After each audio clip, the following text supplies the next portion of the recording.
just got my fresh copy of Sport Rider magazine about a couple days ago in the mail, and they had the middleweight shootout in there, the 600cc shootout with all the bikes. And I was shocked to see that the bike with the lowest quarter mile time was the Daytona 675R at 10.54 seconds. And that was the lowest of the group, mind you, you know. And then with the the 2013 Honda CBR600rr, it ran a 10.96. I'm like, holy shit.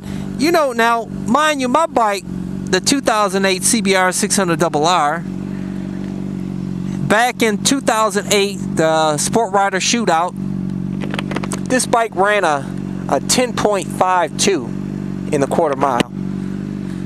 And here it is, 2013, and this bike, the new 600rr is running a 10.96. What kind of shit is that? And also, if you look, but from my understanding, in 2009, they actually reduced the top end horsepower on the 600rr for EPA regulations. Some type of EPA regulation bullshit.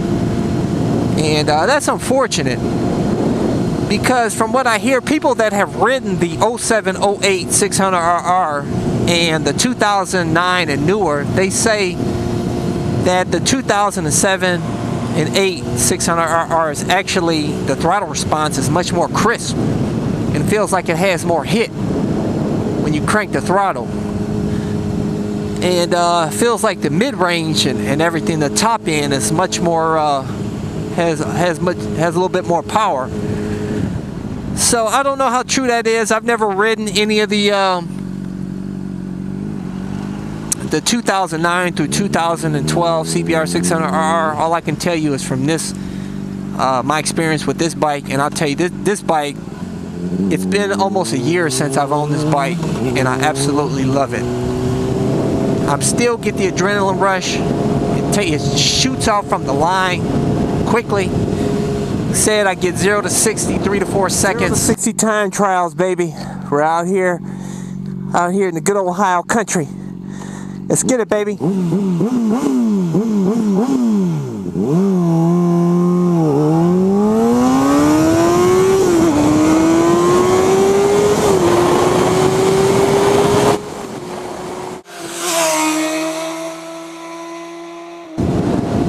And the mid-range is just absolutely, it's balls fast for a 600 on this bike. But getting back to the shootout, yeah, I was really shocked to see the quarter mile times on the new bike, especially the Kawasaki ZX6R 636. They've got all this height, you know, it's got the extra 36 cc displacement.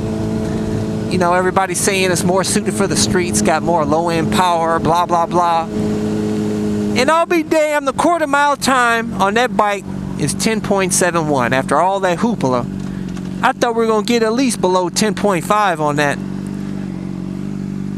Still, 10.71. Type of shit is that, man? And then you have the, and I was also shocked to see the Ducati 848 Evo.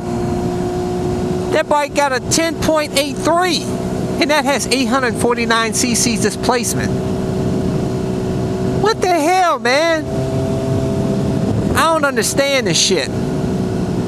That has the most displacement out of all the bikes they tested. I don't even know why they even put that bike with the rest of the bikes in the middle sport.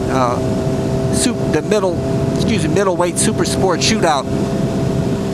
But I guess because it performs right along the rest of them, you know, 10.83, shit.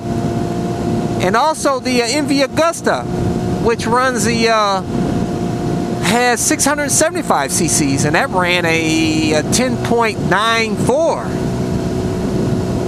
Oh man, I'm like, what the fuck? Damn.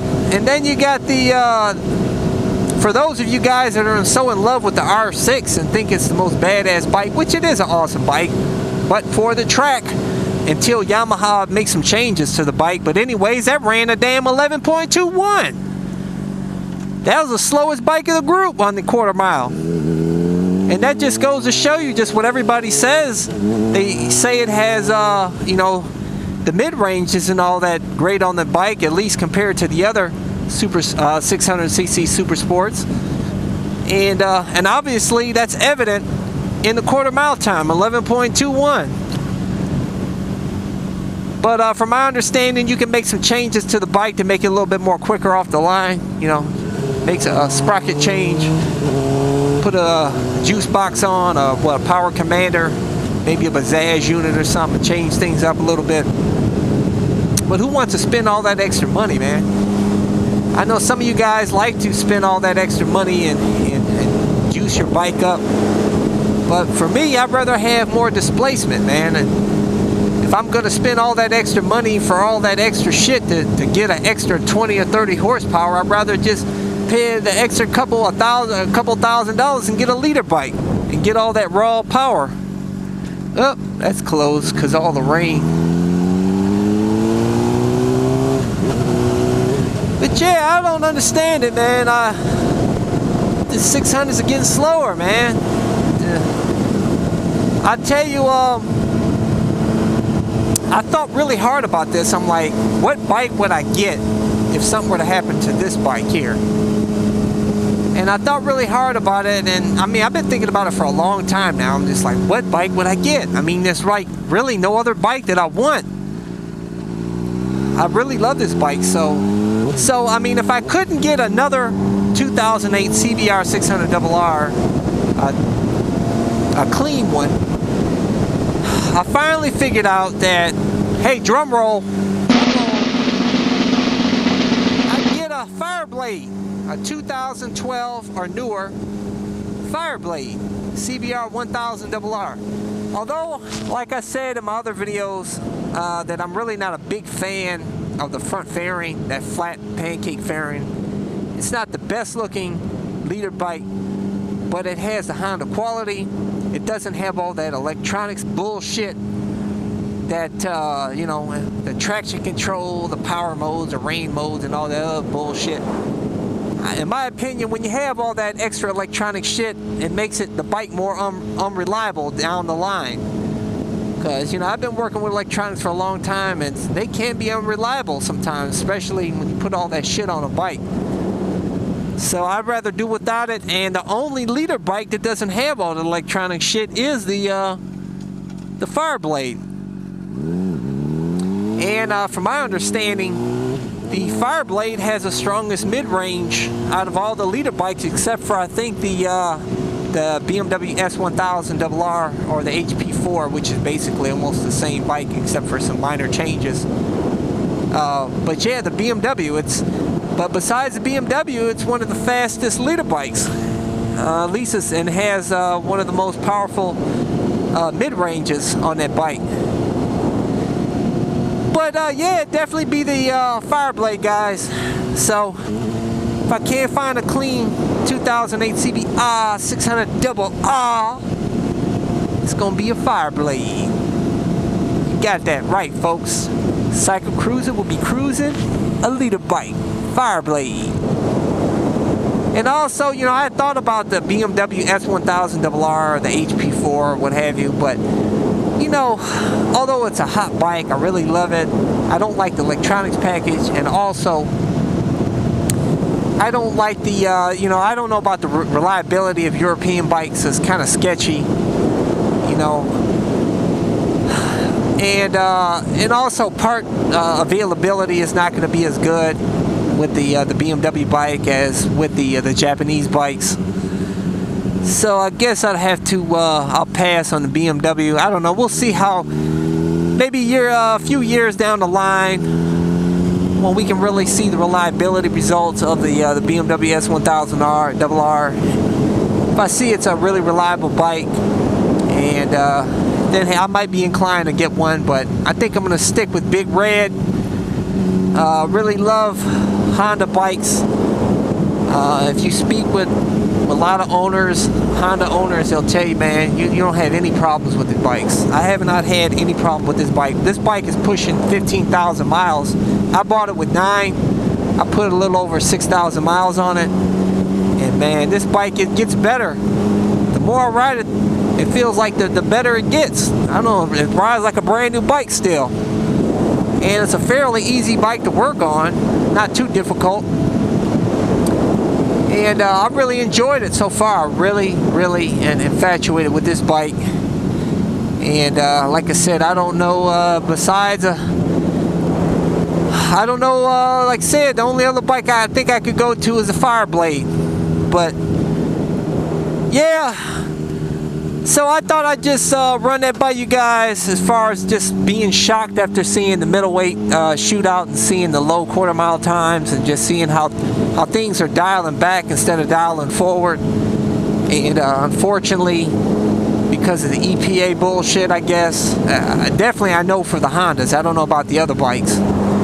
But I'll tell you one thing, that Yamaha R6, you know, Yamaha needs to, it's time for a redesign on that bike as far as the engine and all. They need to bring that bike down to being more comfortable, more better suited for the streets instead of the track, because really most of the buyers buy these bikes, you know, buy that bike for the streets. You know, there are some people that buy it for the track, but you got to be either sponsored or very wealthy to hit the track often. And you know, most people, about 90% or more, people buy these sport bikes for the street, not the track. So Yamaha should keep that in mind, like Kawasaki did. Kawasaki redesigned their ZX6R 636 to be better suited for the streets. And Yamaha should do so as well. And Honda's always had their CBRs, you know, dialed in, really great for the streets. But yeah, that's all I have for you guys in this installment. But you know, hey, that's all I have for you guys. So until next time, I'll catch you guys later. Peace out. Stay safe on the streets. Hey, subscribe to my blog over at CycleCruza.com for tips and great deals. Also, click like on my Facebook page for new updates, and that's facebook.com/CycleCruza1.